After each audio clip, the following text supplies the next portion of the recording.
나중에 자식들이 알아서 해주겠지. 한국 부모들의 입에서 가장 많이 나오는 말입니다. 과연 정말 그럴까요? 오늘 여러분께 충격적인 진실을 알려드리려고 합니다. 지난해 한 지자체에서 발표된 뉴스를 보셨나요? 82세 어르신이 홀로 돌아가신 지 6개월 만에 발견되었다는 소식이었습니다. 더 안타까운 것은 이 어르신에게 자녀가 3명이나 있었다는 사실입니다. 모두 서울에서 잘 살고 있는 자녀들이었죠. 우리나라 노인 빈곤율 OECD 국가 중 1위라는 사실은 이제 많이 알려져 있죠. 하지만 더 놀라운 사실을 아십니까? 자녀가 3 이상인 노인과 자녀가 없는 노인의 빈곤율이 거의 같다는 현실. 자녀의 숫자가 많다고 해서 노후가 더 풍요로워지는 게 아니라는 뜻입니다. 또 하나의 충격적인 통계가 있습니다. 65세 이상 노인 10명 중 7명이 자녀와 한 달에 한 번도 만나지 못한다고 합니다. 명절에도 자녀 얼굴을 보지 못하는 노인이 전체의 35%나 된다고 하죠. 자녀들이 바쁘다는 이유로 또는 멀리 산다는 이유로 발걸음을 끊은 지 오래입니다. 월 300만 원. 현재 노인 부부가 기본적인 생활을 영위하기 위해 필요한 최소 생활비입니다.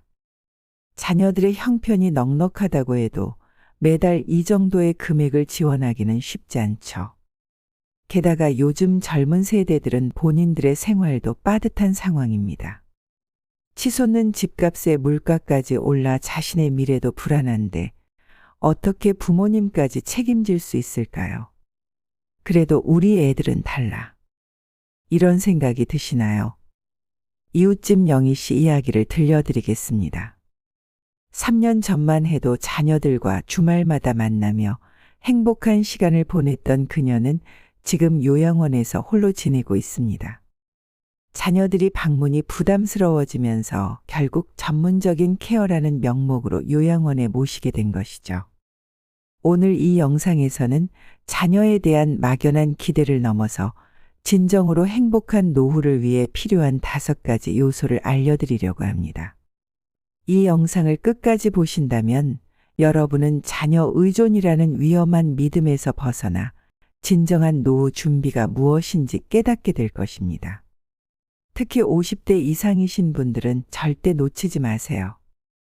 당신의 남은 인생을 바꿀 수 있는 가장 중요한 정보가 될 것입니다. 노후의 가장 중요한 첫 번째 요소는 바로 든든한 경제력입니다. 많은 분들이 노후의 자녀들이 경제적으로 도와줄 것이라 기대하시는데요. 하지만 현실을 직시해 볼 필요가 있습니다. 요즘 젊은 세대들의 경제적 현실은 어떤가요? 치솟는 물가, 높은 실업률, 기약 없는 내 집 마련. 본인의 생활을 꾸리기도 빠듯한 상황에서 부모님까지 부양하기란 쉽지 않은 일입니다. 실제로 통계청 자료에 따르면 2010년에는 노부모 부양이 자녀의 책임이라고 답한 비율이 36%였지만 2020년에는 그 비율이 16.6%로 급감했다고 합니다. 그렇다면 어떻게 준비해야 할까요? 가장 기본이 되는 것은 국민연금입니다. 많은 분들이 국민연금을 과소평가하시는데 실제로 국민연금은 물가 상승률을 반영한 종신연금이라는 큰 장점이 있습니다. 다만 최대한 일찍 가입하고 가능하다면 임의계속 가입이나 추납을 통해 연금액을 높이는 것이 중요합니다. 하지만 국민연금만으로는 부족하죠. 개인연금, 퇴직연금 등 다층적인 연금 설계가 필요합니다. 특히 개인연금의 경우 세제적격 개인연금과 세제비적격 개인연금을 적절히 활용하면 세금 혜택도 받으면서 안정적인 노후 수입을 확보할 수 있습니다. 여기에 더해 임대소득이나 배당소득과 같은 불로소득을 만들어두는 것이 중요합니다. 예를 들어 소형 임대주택을 마련해 두거나 우량 배당주에 투자하는 방법이 있죠. 최근에는 리츠나 배당형 ETF와 같은 간접 투자 상품도 좋은 선택지가 될 수 있습니다. 구체적으로 은퇴 후 필요한 생활비를 계산해 보면 부부 기준 월 300만 원 정도가 필요하다고 합니다. 이는 의료비, 생활비, 여가 활동비 등을 모두 포함한 금액인데요. 좀 더 자세히 살펴보면 기본 생활비로 식비와 공과금 등의 120만 원, 의료비와 보험료의 50만 원, 여가 활동비로 70만 원, 교통과 통신비로 30만 원, 그리고 예비비로 30만 원 정도가 필요합니다. 30년의 노후를 가정했을 때 약 10억 원 정도의 자금이 필요한 셈이죠. 물론 이는 평균적인 수치이며 개인의 생활 패턴과 건강 상태에 따라 달라질 수 있습니다. 예를 들어 취미가 등산이나 걷기라면 여가 활동비가 적게 들 수 있고 반대로 골프나 해외여행을 즐긴다면 더 많은 비용이 필요할 수 있죠. 이런 목표 금액을 달성하기 위해서는 계획적인 저축과 투자가 필요합니다.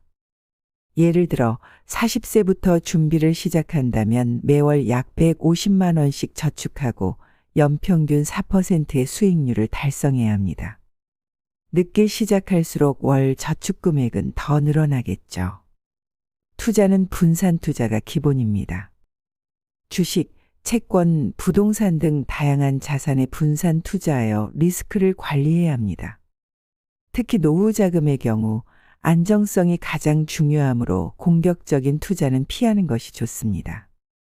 두 번째로 중요한 것은 건강한 신체입니다. 아무리 돈이 많아도 건강하지 않다면 무슨 소용이 있을까요? 자녀들이 곁에 있다 한들 건강을 대신해 줄 순 없습니다. 건강관리는 젊었을 때부터 시작해야 합니다. 규칙적인 운동, 균형 잡힌 식사, 충분한 수면, 이런 기본적인 생활 습관이 노후의 삶의 질을 좌우하게 됩니다. 특히 근력 운동의 중요성은 아무리 강조해도 지나치지 않습니다. 나이가 들수록 근육량이 감소하는 근감소증이 찾아오는데 이는 단순히 힘이 없어지는 것을 넘어서 심각한 건강 문제를 초래할 수 있습니다. 근육량이 부족하면 기초대사량이 감소하여 비만 위험이 증가하고 낙상 사고의 위험도 높아집니다. 또한 당뇨병 등 대사질환의 위험이 증가하며 면역력도 저하될 수 있습니다. 그래서 50대 이후에는 특히 근력 운동에 신경 써야 합니다. 처음부터 무리할 필요는 없습니다. 간단한 맨몸 운동부터 시작해서 점진적으로 강도를 높여가면 됩니다. 스쿼트로 하체 근력을 강화하고 팔굽혀펴기로 상체 근력을 키우며 플랭크로 코어 근력을 단련하는 등 기본적인 운동들부터 시작하시면 좋습니다. 유산소 운동도 빼놓을 수 없죠. 걷기, 수영, 자전거 등 본인에게 맞는 운동을 찾아서 꾸준히 하는 것이 중요합니다. 특히 걷기는 가장 안전하고 효과적인 운동입니다. 하루 30분 이상, 일주일에 3회 이상 걷기만 해도 심혈관 질환 위험을 크게 줄일 수 있다고 합니다. 또한 정기적인 건강검진도 필수입니다. 질병은 조기 발견이 중요하죠. 특히 50대 이후에는 더욱 꼼꼼한 검진이 필요합니다. 기본적인 건강검진 항목으로는 일반 혈액검사, 소변검사, 심전도 검사, 폐기능 검사, 골밀도 검사, 암표지자 검사 등이 있습니다. 특히 주의해야 할 질환들이 있는데 50대 이상 인구의 절반 이상이 앓고 있는 고혈압이 대표적입니다. 정기적인 혈압 체크가 반드시 필요하죠. 또한 당뇨병도 주의해야 하는데 이는 식습관 관리와 정기적인 혈당 체크가 필요합니다. 특히 여성분들은 폐경 이후 골다공증 위험이 크게 증가하므로 주의가 필요하며 관절염의 경우 적절한 운동과 체중 관리가 중요합니다. 영양 관리도 빼놓을 수 없죠. 나이가 들수록 영양소 흡수율이 떨어지기 때문에 더욱 신경 써서 영양가 있는 식사를 해야 합니다. 특히 신경 써야 할 영양소로는 근육량 유지를 위한 단백질, 뼈 건강을 위한 칼슘, 칼슘 흡수를 돕고 면역력을 강화하는 비타민 D, 뇌 건강과 심혈관 건강에 도움을 주는 오메가3, 그리고 장 건강과 변비 예방에 중요한 식이섬유가 있습니다. 세 번째로 중요한 것은 든든한 인간관계망입니다. 많은 분들이 노후에 자녀들이 외로움을 달래줄 거라 생각하시는데요. 하지만 현실적으로 자녀들은 자신의 삶이 있고 언제든 멀리 떠날 수 있습니다. 실제로 노인 고독사가 심각한 사회 문제로 대두되고 있습니다. 통계에 따르면 65세 이상 노인 중 약 20%가 우울증을 경험하고 있다고 합니다. 더 충격적인 것은 이들 중 상당수가 자녀가 있음에도 불구하고 외로움을 호소한다는 점입니다. 그래서 필요한 것이 다양한 인간관계입니다. 관계망은 크게 세 가지 차원에서 구축하는 것이 좋습니다. 먼저 친목 중심의 관계로 동창회나 동호회 등 취미를 공유하는 모임, 종교단체나 봉사단체 활동, 지역 커뮤니티 참여가 있습니다. 다음으로 학습 중심의 관계가 있는데 평생교육원 수강이나 문화센터 강좌 참여, 독서 모임 활동 등이 여기에 해당합니다. 마지막으로 건강 중심의 관계로 운동 동호회 활동, 등산이나 산책 모임, 건강 관련 강좌 수강 등이 있습니다. 이런 다양한 관계망이 있다면 훨씬 풍요로운 노후를 보낼 수 있습니다.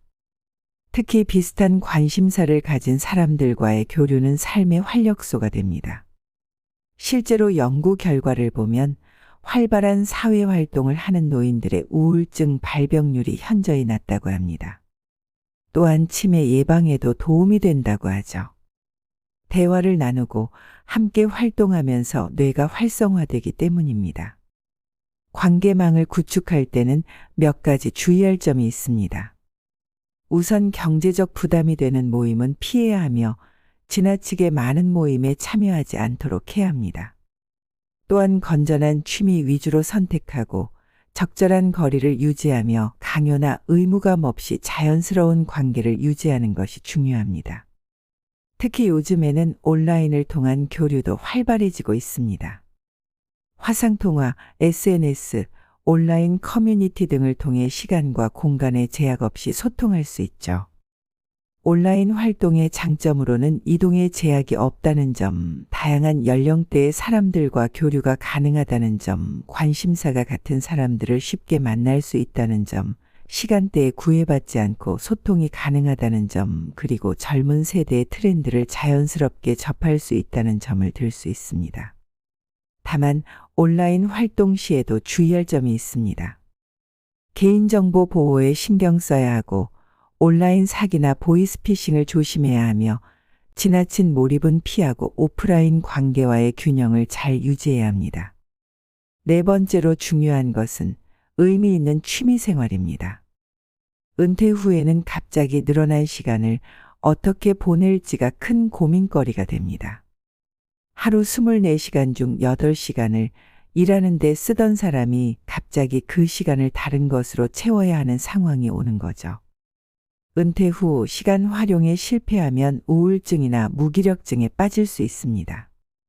실제로 많은 은퇴자들이 은퇴 후 3, 4년 시점에서 정체성의 혼란을 겪는다고 합니다. 이른바 은퇴 후 우울증인데요. 이를 예방하기 위해서는 의미 있는 취미 생활이 꼭 필요합니다. 취미 생활은 크게 5가지 영역으로 나눌 수 있는데 먼저 육체적 활동으로는 등산, 골프, 요가, 수영, 게이트볼 등이 있으며 이러한 활동은 건강관리에도 도움이 됩니다. 문화예술 활동으로는 그림 그리기, 악기 연주, 합창, 사진 촬영, 도예 등이 있으며 이런 활동은 창의성을 자극하고 성취감을 줍니다.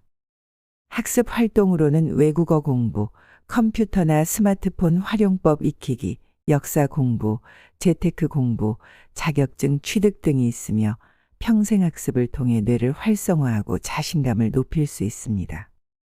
생산적 활동으로는 텃밭 가꾸기, 요리, 수제 공예, 블로그 운영, 유튜브 제작 등이 있으며 이러한 활동은 실용적이면서도 보람을 느낄 수 있습니다.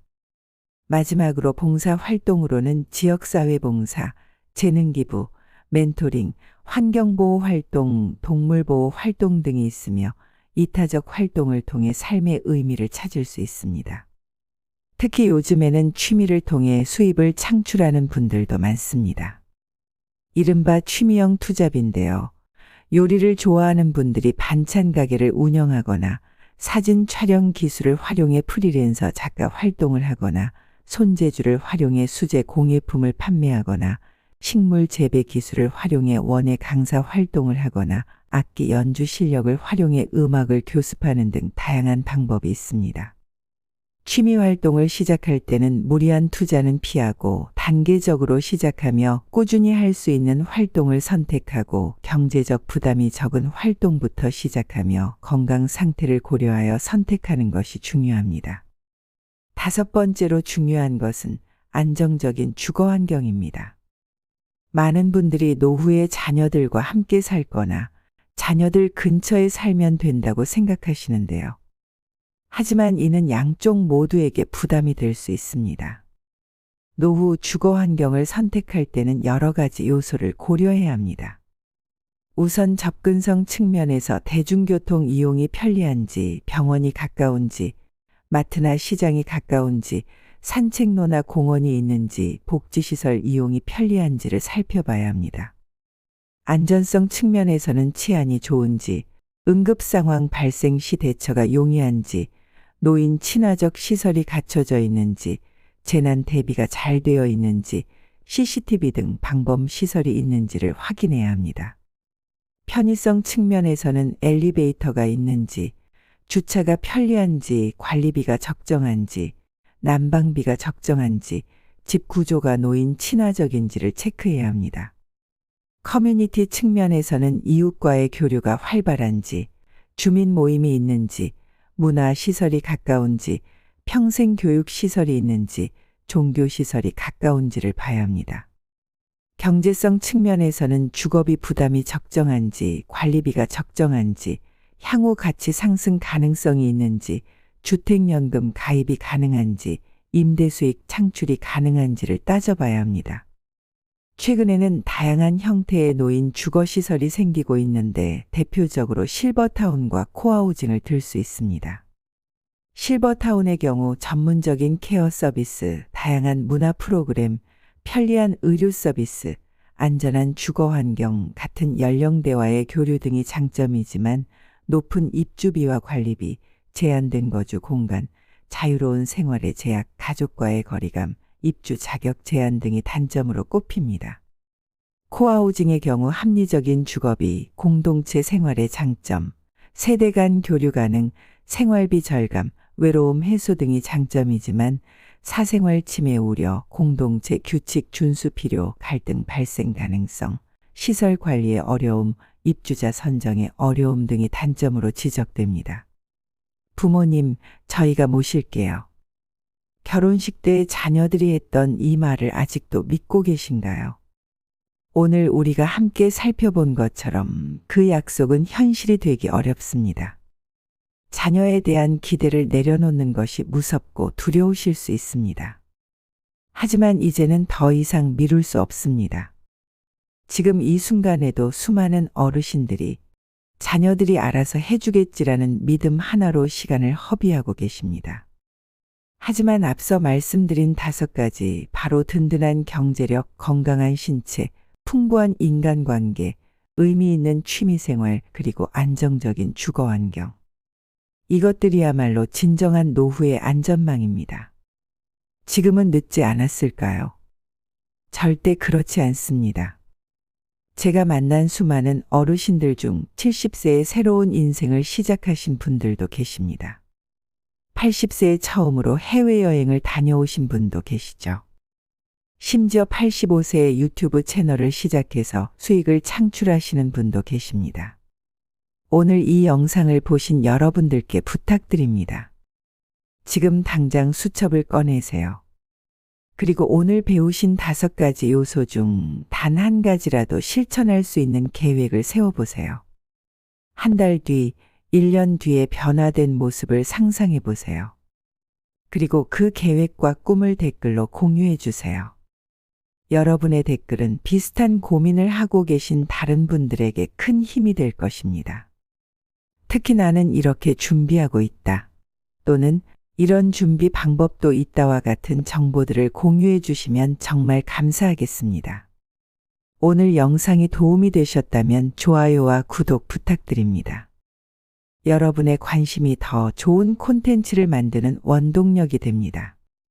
끝으로 한 가지만 더 말씀드리겠습니다. 오늘 밤 자녀들에게 전화하세요. 도움을 요청하기 위해서가 아니라 나는 잘 지내고 있다고 말씀해 주세요. 그것이 진정한 부모의 사랑이 아닐까요?